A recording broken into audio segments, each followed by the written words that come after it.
Mbolo à tous, si vous êtes parents, il y a de grandes chances que vous ayez déjà utilisé un écran pour survivre. Ici, on ne juge pas, on comprend. Bienvenue dans Madame K, Déconnecte et Reconnecte, le rendez-vous des parents parfaitement imparfaits qui souhaitent se reconnecter à l'essentiel. Je suis Madame K, éducatrice et praticienne en neurosciences appliquées, entre deux rires et quelques vérités qui piquent, parce qu'on va se parler franchement entre parents, parce que oui, je suis aussi maman. On va vulgariser les neurosciences, on va décoder les comportements pour sortir de la parentalité réactive et embrasser la parentalité que nous méritons tous. Oh là là, bienvenue. Le week-end dernier, j'assistais à une fête d'anniversaire pour enfants, des jumeaux. J'ai toujours voulu avoir des jumeaux, mais je crois que là, j'ai laissé passer ma chance. Et sur ma table, à cette fête d'anniversaire, sur ma table, il y avait un jeune couple avec leurs deux garçons. Le plus jeune, mignon comme tout, oh là là, il devait avoir entre 15 et 18 mois. Et l'aîné, environ 4 ans. Une jolie petite famille. Tout ce qu'il y a de plus normal. Les deux enfants avaient délaissé le groupe d'enfants et s'agitaient autour de leur maman. Jusque-là, rien de nouveau. Toutes les mamans qui vont à des événements avec des enfants connaissent ce genre de situation. La maman épuisée et n'en pouvant plus de toute cette agitation autour d'elle a fait appel à la babysitter la plus cool, la plus disponible et la moins coûteuse de notre ère moderne. Du moins en apparence. Connaissez-vous cette babysitter? Oui, je crois que vous vous en doutez un peu. La maman a dégainé son téléphone, choisi un programme, installé le téléphone sur la table, qu'elle a bloqué avec une bouteille de vin qui traînait par là. Et comme par enchantement, l'agitation a cessé. Les bambins ont souri de bonheur. Ils ont été absorbés. Retourner jouer avec les autres enfants n'était plus une option pour eux. La douleur que j'ai ressentie en regardant cette scène m'a confirmé pourquoi je fais ce que je fais. Je vous assure, j'ai dû faire un effort conscient sur moi pour ne pas parler à cette maman. Cela n'aurait servi à rien. Là, dans cet environnement, dans cet état émotionnel, elle n'aurait pas été disponible à écouter. Cela n'aurait servi à rien. L'épidémie silencieuse est arrivée et nous avons tous été contaminés. Se soigner de cette épidémie demande un effort qui peut parfois sembler inhumain. Mais avant d'arriver au traitement, il y a la nécessité d'avoir le courage de poser un diagnostic. Faire un état des lieux personnels et familial est un cheminement qui peut être douloureux, mais nécessaire pour retrouver la sérénité. Malheureusement, nous sommes nombreux à n'avoir même pas conscience de l'existence de cette épidémie.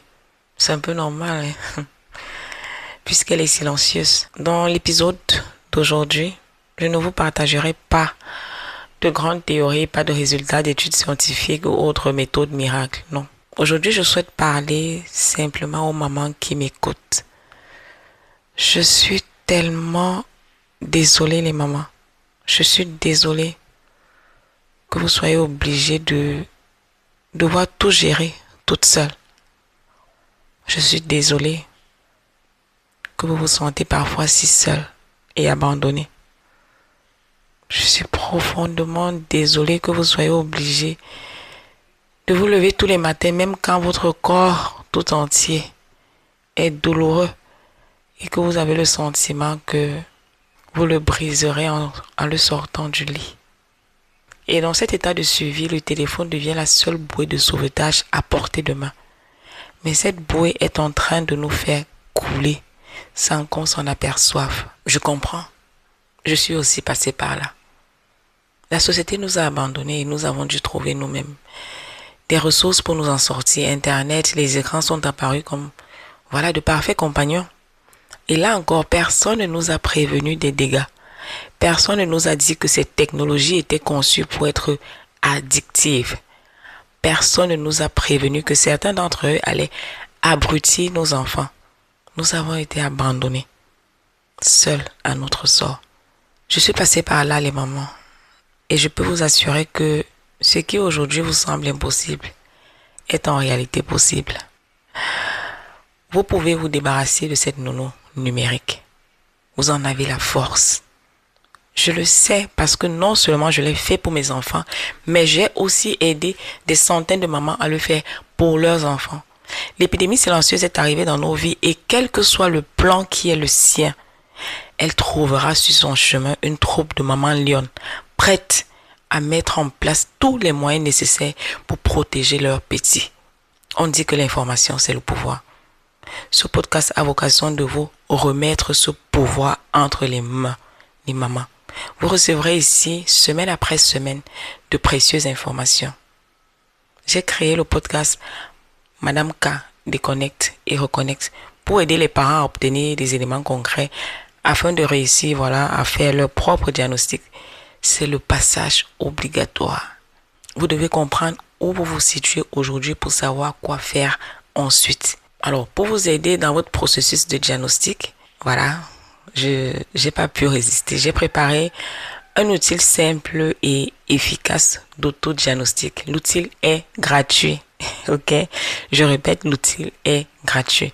Il vous suffit de cliquer sur le lien en description de cet épisode ou alors commenter simplement diagnostic et je vous enverrai le lien.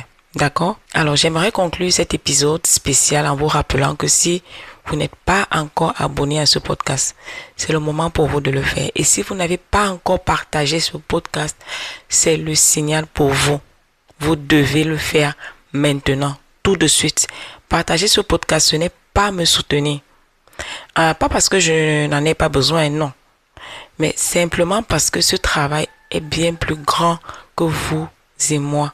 Partager ce podcast est un acte d'engagement communautaire. La réalité aujourd'hui, c'est que la question des écrans est une question de santé publique. C'était Madame K. Merci de m'avoir écouté. Comme toujours, c'est un réel plaisir pour moi de partager ce moment avec vous. Je vous donne rendez-vous la semaine prochaine pour un nouveau numéro. Et d'ici là, soyez indulgents avec vous-même, mais restez conscients. Ici, on déconnecte pour mieux se reconnecter à la maison. C'était Madame K. Home, péché profond.